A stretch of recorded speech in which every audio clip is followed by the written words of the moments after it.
sin politizar, sin convertir la ayuda humanitaria en un show.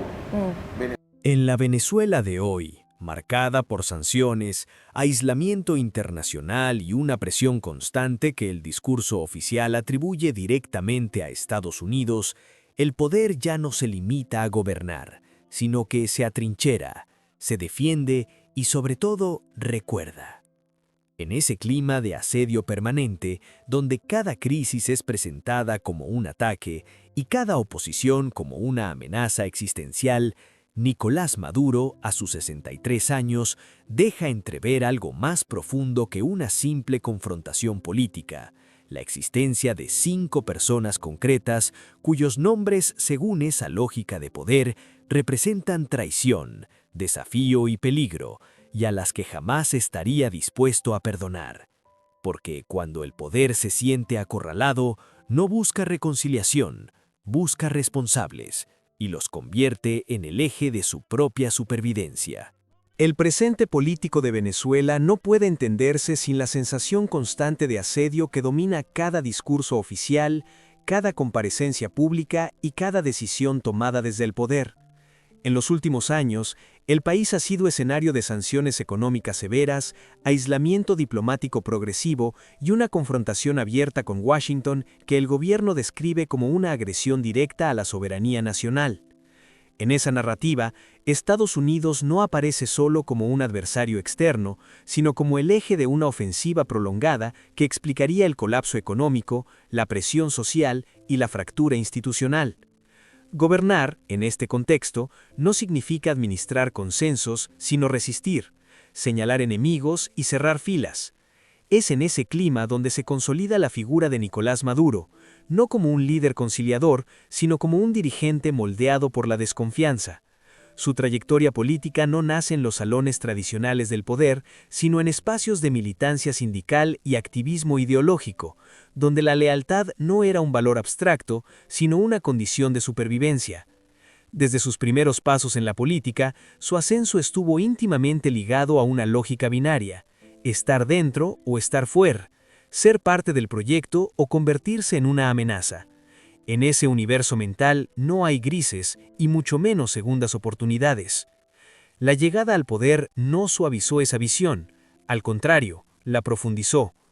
Asumir la presidencia en medio de una crisis económica creciente, bajo la sombra de un liderazgo carismático previo y con una oposición fragmentada pero persistente, reforzó la idea de que el poder debía defenderse a cualquier costo.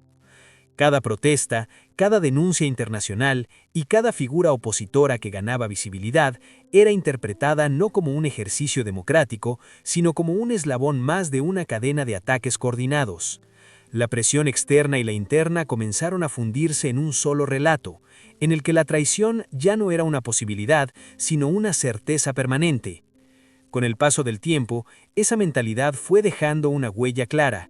El poder dejó de distinguir entre adversarios circunstanciales y enemigos irreconciliables. La política se transformó en un campo de batalla simbólico donde recordar se volvió tan importante como gobernar. Recordar quiénes desafiaron la autoridad, quiénes pusieron en duda la legitimidad y quiénes, desde dentro o desde fuera, contribuyeron a erosionar el control. En ese proceso, el perdón pasó a ser visto como una debilidad peligrosa, una grieta por la que el poder podría desmoronarse. Así, antes de que aparezcan los nombres concretos, el terreno ya está preparado. No se trata de rencores personales ni de conflictos aislados, sino de una estructura mental construida en medio del asedio, la polarización y la desconfianza absoluta. Porque cuando un líder aprende a sobrevivir viendo enemigos en todas direcciones, el siguiente paso es inevitable: ponerles nombre y convertirlos en símbolos de todo aquello que el poder jamás está dispuesto a olvidar ni a perdonar. Cuando la lógica del asedio se instala de forma permanente en el ejercicio del poder, los conflictos dejan de ser abstractos y comienzan a encarnarse en personas concretas, en rostros y nombres que, con el paso del tiempo, se convierten en símbolos de amenaza, de desafío y de una traición que, desde esa perspectiva, no admite redención. El primero de esos nombres es Juan Guaidó, una figura que no solo cuestionó la autoridad, sino que se atrevió a disputar abiertamente la legitimidad del poder, proclamándose como una alternativa y obteniendo un reconocimiento internacional que, para el gobierno, representó una herida profunda y difícil de cerrar. No fue solo un adversario político, sino un recordatorio constante de que el control podía ser desafiado desde el corazón mismo del sistema institucional. Pero el desafío no terminó allí, porque mientras Guaidó ocupaba el centro del escenario mediático, otro nombre seguía operando como una sombra persistente, incómoda y resistente al paso del tiempo: Leopoldo López. A diferencia del primero, su figura no se definió únicamente por la confrontación directa, sino por una oposición prolongada, ideológica y sostenida, que sobrevivió a detenciones, juicios y finalmente al exilio, sin desaparecer jamás del relato oficial como uno de los principales responsables de la inestabilidad. Desde esa óptica, López encarna el enemigo que no necesita estar presente para resultar peligroso, el adversario que continúa influyendo incluso cuando ha sido apartado físicamente del territorio. Sin embargo, el tercer nombre introduce una amenaza distinta, menos ruidosa pero quizá más inquietante, porque no se apoya en proclamaciones ni en gestos radicales, sino en la posibilidad real de un relevo por vías formales: Enrique Capriles. Su peso político proviene de haber estado cerca, demasiado cerca, de conquistar el poder mediante elecciones, de demostrar que el cambio podía llegar no desde la ruptura, sino desde las urnas, lo que lo convierte, desde la lógica del poder establecido, en una amenaza silenciosa, legítima y difícil de neutralizar sin asumir costos mayores. Estos tres nombres no representan el mismo tipo de enemigo, pero comparten algo esencial. Cada uno, a su manera, puso en cuestión la idea de que el poder era inamovible, y eso, en un sistema construido sobre la resistencia y la desconfianza, es una falta que no se archiva, sino que se recuerda.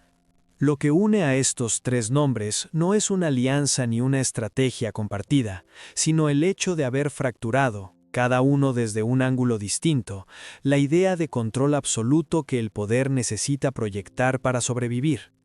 En el caso del primero, el golpe no fue militar ni institucional, sino simbólico, la imagen de un poder duplicado, de una autoridad cuestionada ante el mundo, algo que ningún liderazgo acostumbrado a la centralidad puede tolerar sin reaccionar con dureza. El daño no estuvo en lo que logró concretamente, sino en lo que insinuó, que la obediencia no era total.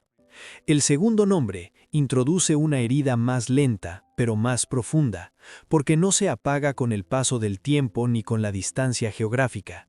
Representa la persistencia, la idea de que incluso después de ser neutralizado formalmente, un adversario puede seguir influyendo en la narrativa, inspirando resistencia y recordando que el conflicto no ha terminado.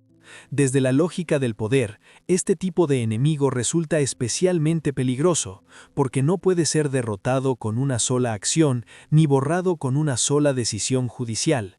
Su existencia misma se convierte en una provocación constante. El tercer caso, en cambio, toca un nervio distinto y más sensible, porque plantea una posibilidad que el poder considera inaceptable: la sustitución por medios que aparentan legitimidad democrática. No hay ruptura abierta, no hay desafío frontal, sino una alternativa que se presenta como normalidad institucional, como continuidad sin el liderazgo actual. Esa cercanía al triunfo, esa demostración de que el relevo pudo haber ocurrido sin una crisis mayor, transforma al adversario en un recordatorio incómodo de que el poder no es eterno, ni siquiera cuando se defiende con todos los recursos del Estado. Así, estos tres nombres configuran un mapa interno de amenazas que va desde la confrontación abierta hasta la erosión silenciosa, pasando por la oposición persistente. No se trata de rencores aislados ni de conflictos personales, sino de marcas profundas en la memoria del poder, señales de advertencia que refuerzan una misma conclusión: ceder, perdonar o relativizar el desafío sería admitir que la fortaleza tiene fisuras.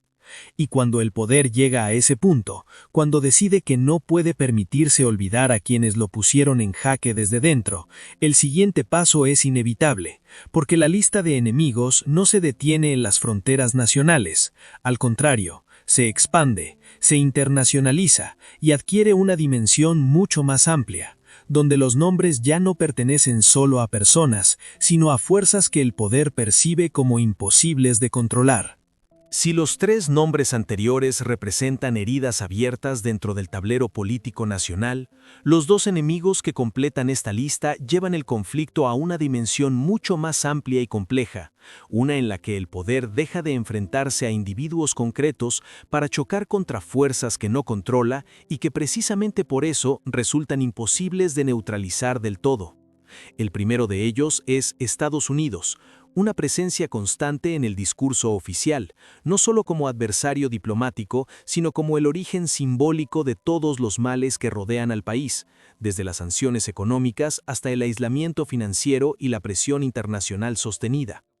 En esta narrativa, Estados Unidos no actúa como un actor más del sistema global, sino como un enemigo estructural, permanente, cuya influencia se percibe como una amenaza directa a la supervivencia misma del proyecto político.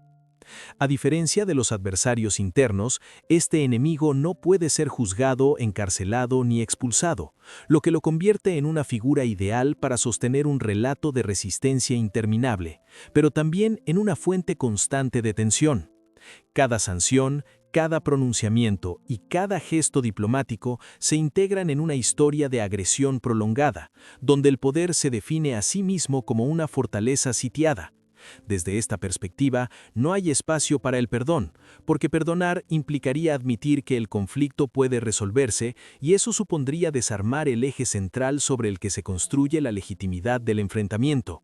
Estados Unidos, en este contexto, no es solo un país, sino el rostro visible de un enemigo demasiado grande para ser derrotado y demasiado útil para dejar de señalar.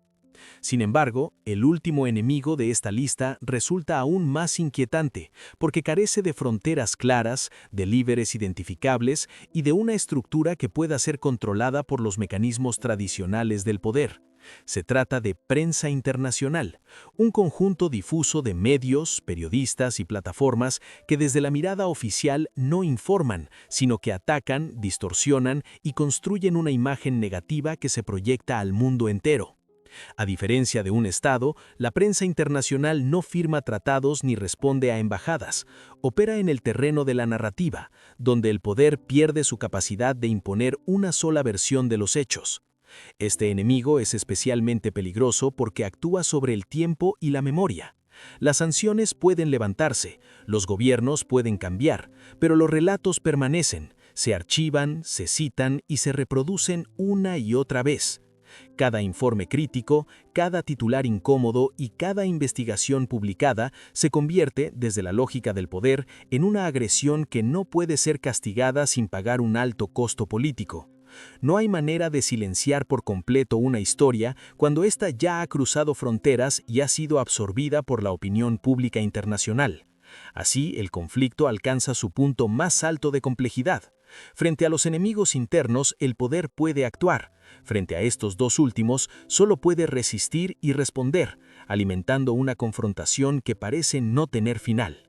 Estados Unidos y la prensa internacional no representan una amenaza inmediata al control territorial, pero sí algo más profundo: la imposibilidad de cerrar el relato, de imponer una verdad única y de borrar las dudas que se instalan más allá de las fronteras nacionales.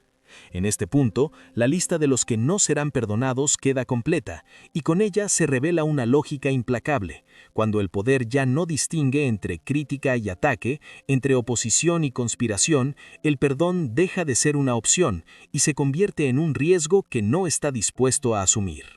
Cuando el poder adopta la confrontación permanente como forma de supervivencia, las consecuencias no se manifiestan de inmediato, sino que se acumulan, se superponen y terminan transformando por completo la relación entre el Estado, la sociedad y el mundo exterior.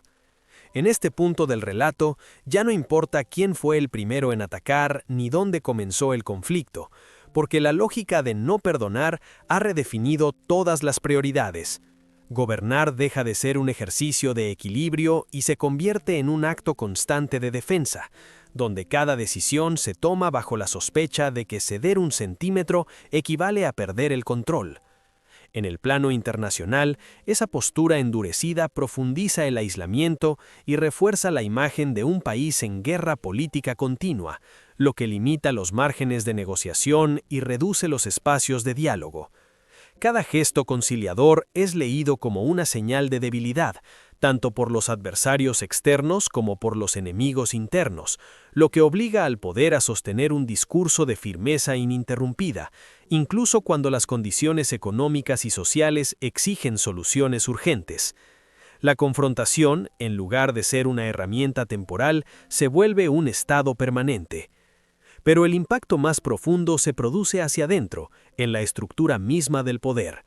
La desconfianza se institucionaliza y la lealtad deja de ser una afinidad política para convertirse en una prueba constante. Quienes rodean al liderazgo aprenden rápidamente que discrepar puede ser interpretado como traición y que el silencio, más que la crítica, garantiza la supervivencia. En ese entorno, las decisiones ya no pasan por el contraste de ideas, sino por la necesidad de confirmar una narrativa única, cerrada y defensiva. La sociedad, por su parte, queda atrapada en medio de esa dinámica. La polarización se intensifica, los espacios de encuentro se reducen y la política se percibe como un territorio hostil donde no hay lugar para la ambigüedad. Apoyar o cuestionar deja de ser una opción matizada y se convierte en una declaración de pertenencia con consecuencias visibles. El resultado es un clima de tensión prolongada, en el que la incertidumbre se normaliza y la confrontación se vuelve parte de la vida cotidiana.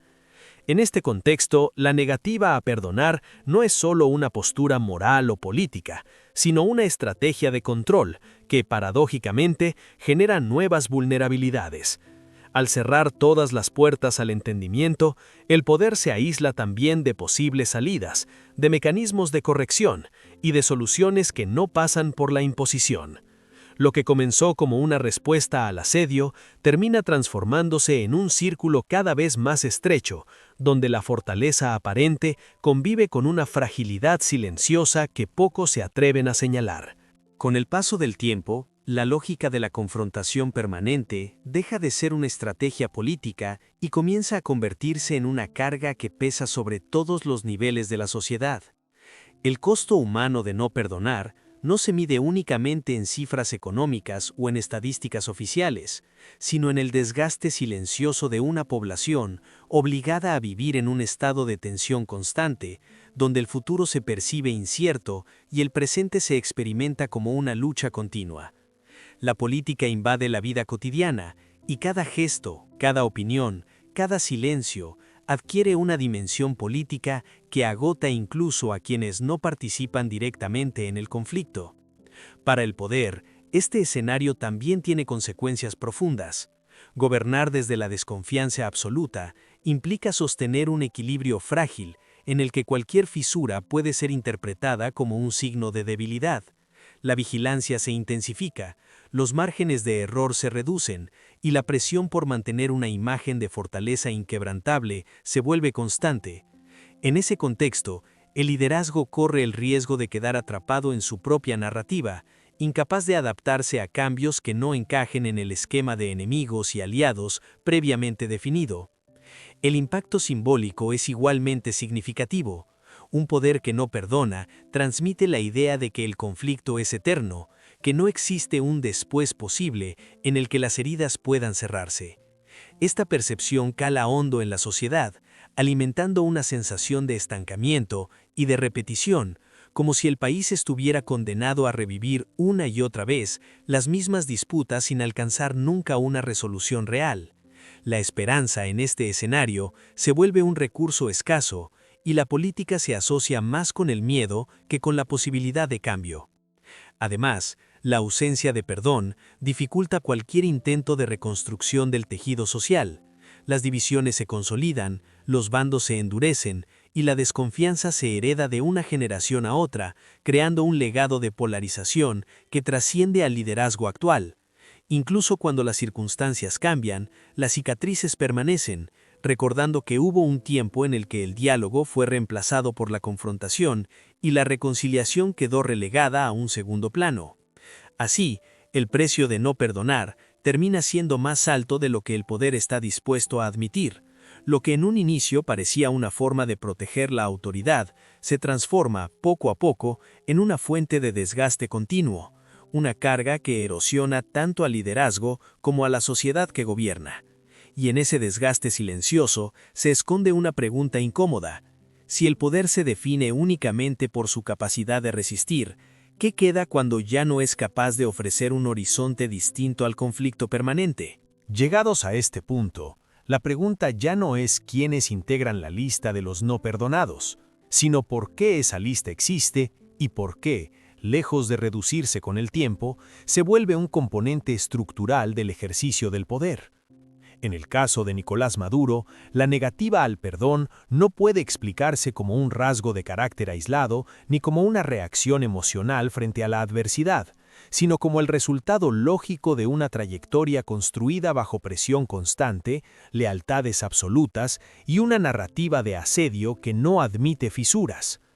Perdonar en este contexto no es un gesto moral, sino una concesión política de alto riesgo. Significaría reconocer que el adversario no era una amenaza existencial, que la confrontación pudo haberse evitado o que la autoridad no era tan frágil como se proclamaba. Para un poder que se sostiene sobre la idea de resistencia permanente, ese reconocimiento resulta incompatible con su propia supervivencia. El perdón, lejos de cerrar heridas, abriría preguntas incómodas sobre decisiones pasadas, responsabilidades compartidas y errores que el relato oficial no está dispuesto a asumir. Existe además un elemento psicológico profundo. El poder que nace y se consolida en medio del conflicto aprende a interpretar la realidad a través de una lógica binaria, donde la duda equivale a debilidad y la crítica se confunde con traición. En ese esquema, los nombres que integran la lista de los no perdonados funcionan como recordatorios constantes de lo que ocurre cuando el control es cuestionado. No son solo enemigos, sino advertencias, señales dirigidas tanto hacia afuera como hacia adentro del sistema, destinadas a marcar los límites de lo tolerable. Esta lógica también cumple una función disciplinaria: mantener viva la memoria del castigo, del señalamiento y de la exclusión refuerza la cohesión interna y reduce el margen para la disidencia. El mensaje implícito es claro: el poder puede soportar críticas abstractas, pero no desafíos personalizados. Quien cruza esa línea deja de ser un adversario político y pasa a ocupar un lugar permanente en la memoria del conflicto. El perdón, en ese sentido, no debilitaría solo la figura del líder, sino toda la arquitectura simbólica que sostiene su autoridad. Sin embargo, esta estrategia tiene un costo silencioso. Al aferrarse a una lógica sin retorno, el poder queda atrapado en su propio relato, obligado a reproducirlo incluso cuando las circunstancias cambian. La imposibilidad de perdonar se convierte entonces en una prisión conceptual donde cada movimiento debe justificarse como defensa y cada decisión como resistencia. El pasado deja de ser una lección y se transforma en una carga que condiciona el presente y limita el futuro. La verdad final, por incómoda que resulte, es que esta negativa al perdón no responde únicamente a los actos de los adversarios, sino a la necesidad del poder de preservarse intacto frente a cualquier duda. En ese esfuerzo por mantenerse incuestionable, el liderazgo sacrifica la posibilidad de cierre, de reconciliación y de transformación, apostando todo a la permanencia de un conflicto que paradójicamente también lo consume. Al final de este recorrido, lo que queda no es solo una lista de enemigos ni una cronología de confrontaciones, sino el retrato de una forma específica de ejercer el poder, una en la que la memoria no sirve para aprender, sino para advertir, y el pasado no se revisa para sanar, sino para justificar la dureza del presente. La negativa a perdonar, convertida en principio político, termina moldeando no solo las decisiones del liderazgo, sino también el clima emocional de todo un país, atrapado entre la resistencia y el desgaste, entre la lealtad obligada y el silencio prudente. Este tipo de poder no se derrumba de un día para otro, pero tampoco permanece intacto. Se sostiene mediante la tensión constante, la identificación permanente de amenazas y la repetición de un relato que necesita enemigos para no desmoronarse. Sin embargo, cada nombre que se conserva en la memoria como una herida abierta impide cerrar ciclos y limita la posibilidad de imaginar un futuro distinto. Gobernar desde la confrontación perpetua puede ofrecer una sensación momentánea de control, pero a largo plazo deja un vacío difícil de llenar, el de la reconciliación ausente y la confianza rota. Para la sociedad, el legado de esta lógica es profundo. Las divisiones se normalizan, la polarización se hereda, y la política se percibe como un espacio donde no hay lugar para el matiz ni para el entendimiento. El conflicto deja de ser un episodio y se convierte en identidad, marcando generaciones que crecen acostumbradas a vivir bajo la sombra de un enfrentamiento que parece no tener final.